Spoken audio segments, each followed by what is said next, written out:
वाणी मनुष्य जगत कल्याणी है।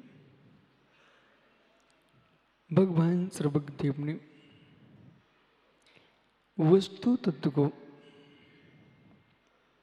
जिस दृष्टि से देखा है, जाना है, उसी दृष्टि से व्याख्यायित किया है।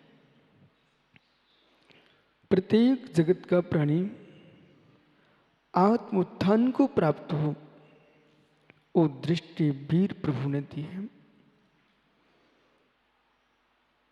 हर एक क्रिया में अध्यात्म निहित है, हर वस्तु में वस्तुत्व निहित है। ज्ञानियों,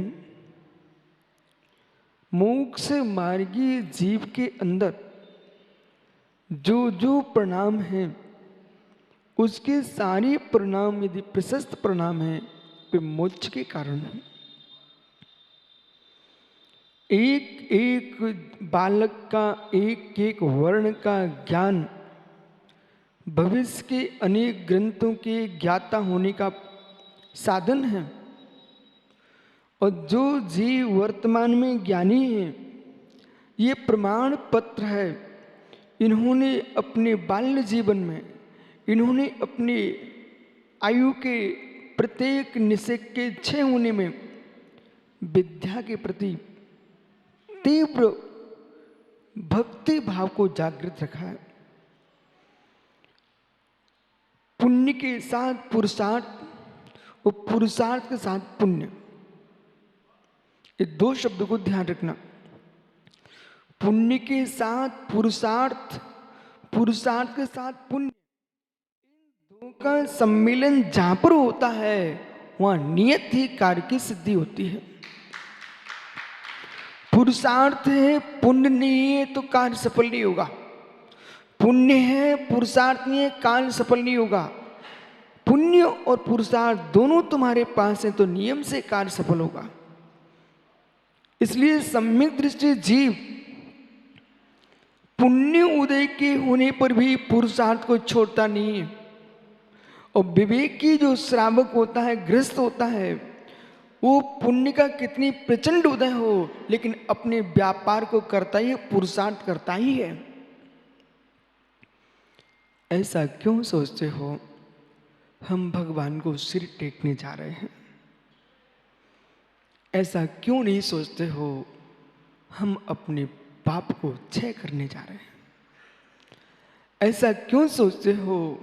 हम गुरु की अंजलि पर ग्रास रखने जा रहे हैं। ऐसा क्यों नहीं सोचते हो?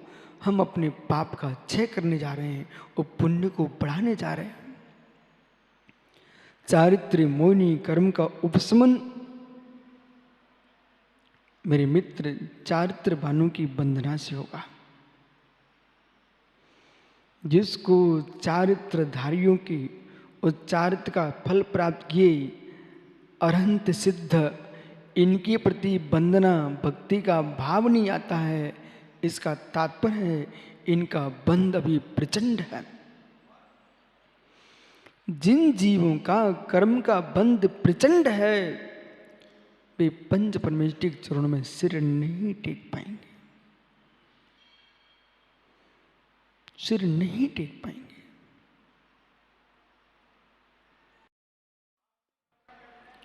ज्ञानी, हे मित्र, जिसके भाव में वंदना होगी वो नियम से सिर टेकने जाएगा। जिसके भाव में वंदना होगी नियम से सिर टेकने जाएगा। और जो भाव वंदना में लीन शुद्ध उपयोगी है, ऐसे जीव को बंध बंधक भाव का भी अभाव है।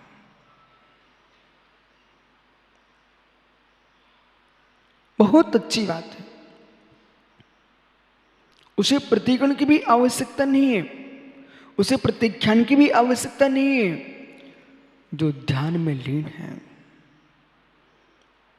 निर्विकल्प ध्यान में लीन है, उसकी संपूर्ण क्रिया अंदर स्वीकार की गई है। बातों के बतासे खा रहे हैं, नाना प्रकार के विकल्पों में जी रहे हैं। ऐसा जीव कहे किसकी वंदना? क्यों प्रतिकूल? उनसे कहना, मित्र आप अपनी आत्मा की हिंसा कर रहे हो, आत्मा की हिंसा कर रहे हो, आत्मा की हिंसा कर रहे हो। संसार को दीर्घ बनाने की चेष्टा में तल्लीन हो। आत्म करुणा जिसके पास है, आत्म करुणा जिसके पास है, मित्र विश्वास रखना वो व्यवहार की करुणा भी पालेगा और जगत के जीवों पर भी दया करेगा और पंच परमेष्टि की भक्ति भी करेगा। जिसके पास आत्म करुणा है।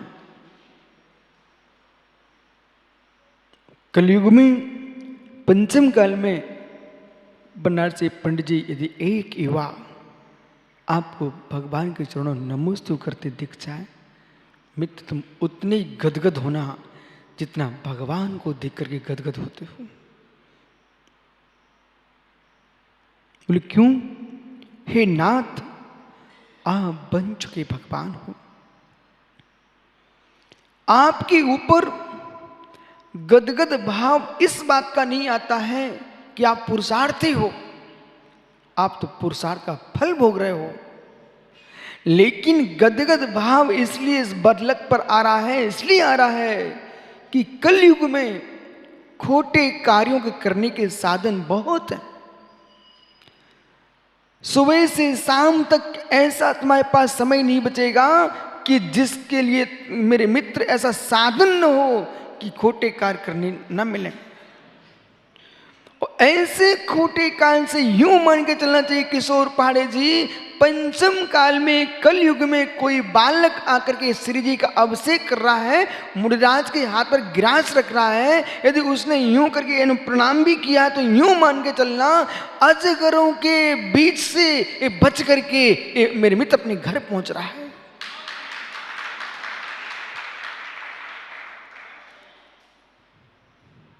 आदमी को बाहर ही नहीं देखना चाहिए, भीतर भी देखना चाहिए। एक सज्जन ने हमसे कहा, संदीप गुरु जी, ये लोग आपकी सेवा कर रहे कि हाथ पैर तोड़ रहे। एक इधर से हाथ पकड़े था, एक पैर दबा रहा था। रात्रि थी, उसका उत्तर मैं आपको दे रहा हूं। अब दिन में यही मत देखो कि हाथ खींच रहा कि पैर दबा रहा है। एक क्रिया बाहर की है। हे मित्र, ये भी देखो पंचम काल के जीवों के परिणाम आज भी इतने प्रशस्त हैं कि उन्हें लगता है कि गुरु की सेवा करना चाहिए। उन्हें लगता है मंदिर बनवाना चाहिए। उन्हें लगता है जिनवाणी का प्रकाशन होना चाहिए। उन्हें लगता है देव धर्म गुरु की रक्षा होना चाहिए। ऐसी चिंता जिसके भीतर आज हो, हे मित्र विश्वास रखना, यही जीव जिन शासन को आगे की जाएगा और समय भविष्य का भगवान बन जाएगा।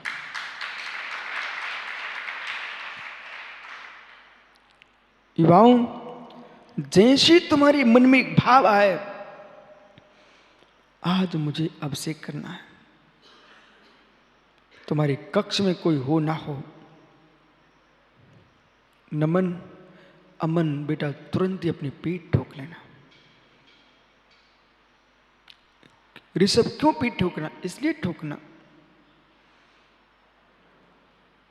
कि सामने मेरे दिख रहा एक व्यक्ति जीवित प्राणी को कढ़ाई में तल रहा है। दूसरी ओर मैं देख रहा हूं कि प्रातः की बेला है, शराब की शीशी सामने रखे हुए है और ढेर सारी रोटियां रखे हैं। एक घूंट पीता जा रहा है, रोटियां खाता जा रहा है। उस समय देखने की हो कैसे पुण्य को खा रहा है और पाप को बढ़ा रहा है। धन्य मेरे परिणाम हो कि मेरे इस पापी जैसे भाव नहीं उड़ रहे हैं, मुझे भगवान के अभिषेक के परिणाम हो रहे हैं। इन परिणामों को मैं नमस्कार करता हूं। उन परिणामों को नमस्कार करो, स्वयं के परिणामों को नमस्कार करो। भैया सागर जी, पूर्ण तटस्थ होकर के विचार जरा करना, हम ही मुनि क्यों बने? मैं ही मुनि क्यों बना? आप स्वयं मुनिराज हो, लाखों करोड़ों जीवों पर एक मुनि है। आप ही मुनि क्यों बने? और एक क्षण को जब मुनिराज नहीं थे, तब घर में बैठ के मुनियों के बारे में क्या सोचते थे? संसार की, विश्व की दुनिया से बाहर जिसका जीवन है, वह मुनिचर्या का जीवन है। देखा जाए तो ना, जो जगत में सीधा है वो साधु के लिए पूरा का पूरा उल्टा है, पूरा उल्टा है। ये मत सोचना कि विशुद्ध सागर को देख के वैराग हो गया, ये मत सोचना कोई घटना से वैराग हो गया, सब बातें छोड़ दो। आप तो ये सोचो, विशुद्ध सागर को तो दोनों अन्य लोगों ने भी देखा है। जो घटना मेरे जीवन में घटी है वो तो जगत में रोज घट रही है, फिर भी मैं मुनि बन कैसे गया? तो आपके सामने से उत्तर आएगा, कोटि कोटि भवों की भावना का प्रभाव है कि पंचम काल में महाव्रत धारण करने के भाव बन गए। कोटि कोटि भवों की भावना का प्रभाव है कि पंचम काल में महाव्रती बनने के भाव हो गए और निर्दोष संयम पालन करने के जिसके अंदर परिणाम चल रहे हैं।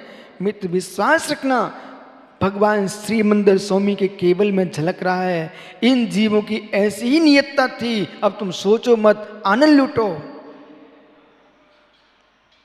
ये मत सोचो मैं मुनि क्यों बन गया हूं, जैसे जगत के लोग संसार में सुख भोग रहे हैं ऐसे मैंने क्यों नहीं भोग सका। मित्र, तुम नहीं भोग सके, यूं स्वीकार करो, तुम्हारी यही नियतता थी। अब रो करके काम नहीं चलेगा, मुस्कुरा करके मुनिचर्या का आनंद लूटो।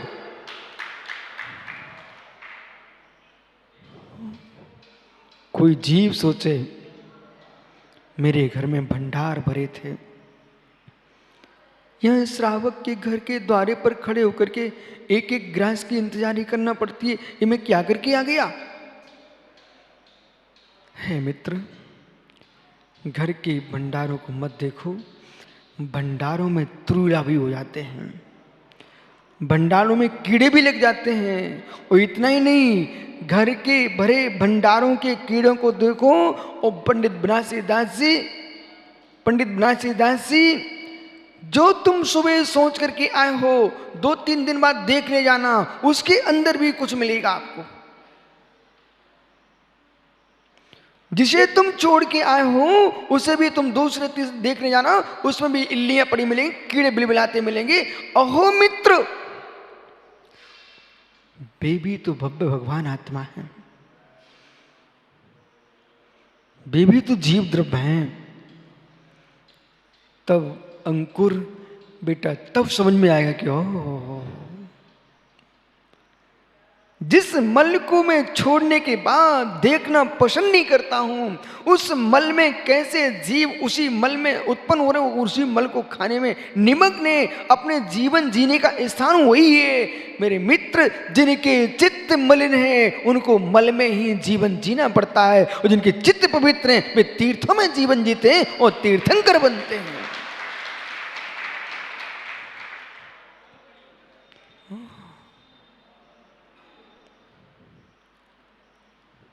तीर्थों में जीते तीर्थंकर बनते हैं।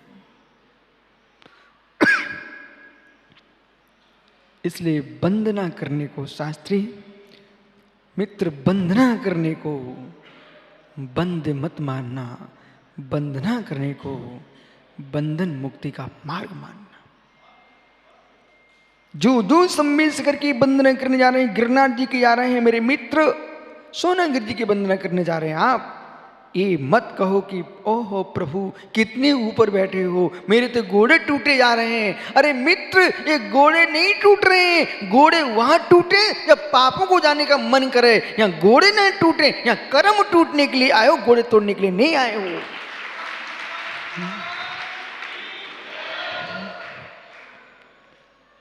तुम्हारे पैर थक जाएं नारी के पास जाने के लिए, तुम्हारे पैर थक जाए वेश्यालय के पास जाने के लिए, तुम्हारे पैर थक जाए मदलाने में जाने के लिए, तुम्हारे पैर थक जाए झगड़ा करने के लिए, तुम्हारे हाथ थक जाए लड़ाई करने के लिए, तुम्हारा मुख थक जाए वो दूसरों में गाली देने के लिए। हे मित्र, तुम्हारा हाथ पैर ना थके प्रभु के गुणगान करने के लिए, प्रभु की वंदना करने के लिए, मुनियों की चर्या कराने के लिए बिल्कुल ना थके। धन्य वो जीव, धन्य वो जीव जो निर्गंत मुनि बना है, और धन्य वो जीव जो मुनि के सामने थाली लिए खड़ा आहार दे रहा है।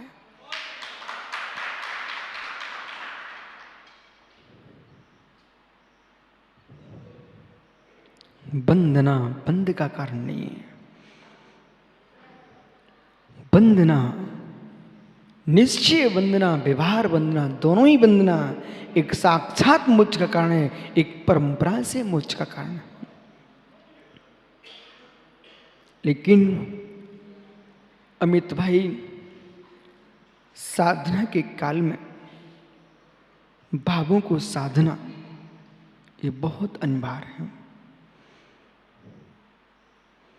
सम्मेल शिखर के पर्वत पर कोटि कोटि मुनिराज मोक्ष गए।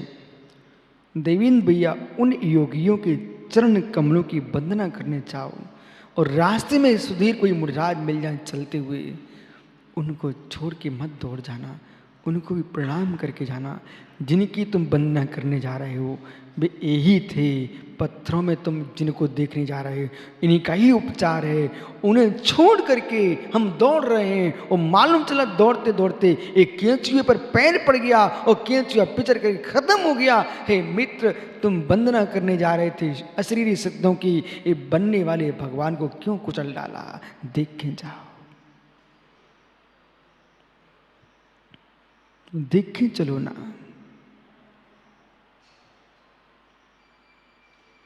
देख के चलो। अनिल पहाड़े, आटा कितना ही मोटा हो, एक रोड तीज आता, रोड तीज, वो रोड तीज ऐसे जीव के लिए बनाया गया है कि जिससे भूख सहन नहीं हो रही थी और उपवास करना चाहता था,